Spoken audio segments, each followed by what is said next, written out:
Choco Mucho official lineup at possible first six. Ea Laure power starter. Former Tigresses dominates.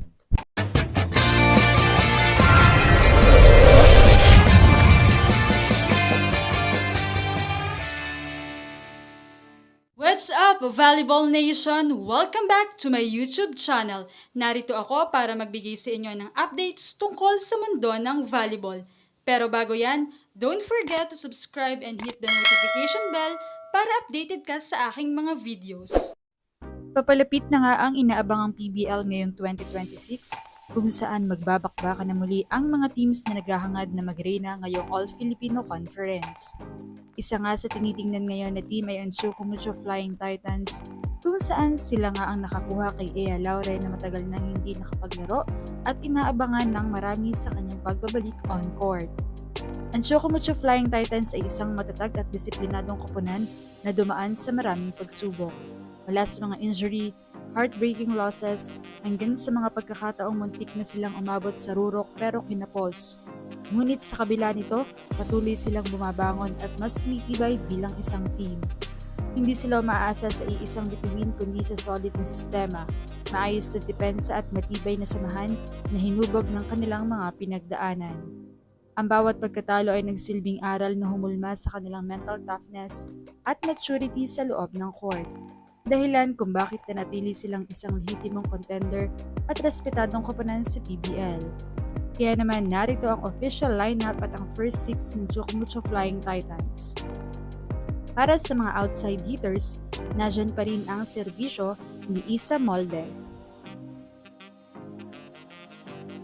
Des Cheng,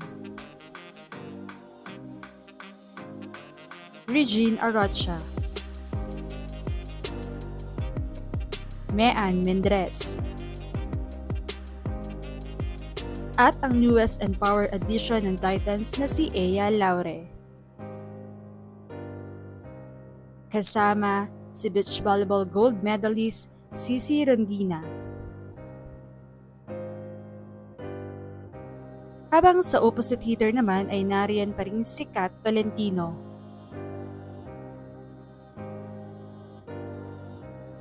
Dindin Santiago Manabat, Ayesha Wegos, at ang nagbabalik muli sa Choco Mucho na si Caitlin Veray. Habang sa middle blockers naman, nariyan si Maddie Madayag, Jen Villegas, Lorraine Picaña, at ang newest recruit na si Jai Atienza. Samantala para sa setter, mayroong apat na setter ang Choco Mucho. Jem Ferrer, Tia Andaya, Dina Wong, at ang newest recruit na si Alina Bicar. Samantala sa libero ay si Tang Ponce lamang habang naglalaro din si Regine Arocha bilang libero. Kung mapapansin ay walang ibang ni-recruit na libero ang Choco Mucho mula sa pag-alis ni Bia General na ngayon ay nasa Zeus Coffee. Pagdating naman sa first six ng team ay ito ang mga posibleng manguna para sa team. Ea Laure at Cici Rondina para sa mga outside hitters. Kat Tolentino per opposite, Maddie Madayag and Jai Atienza for middle blockers, and Alina Bicar per setter at Tang Ponce for libero.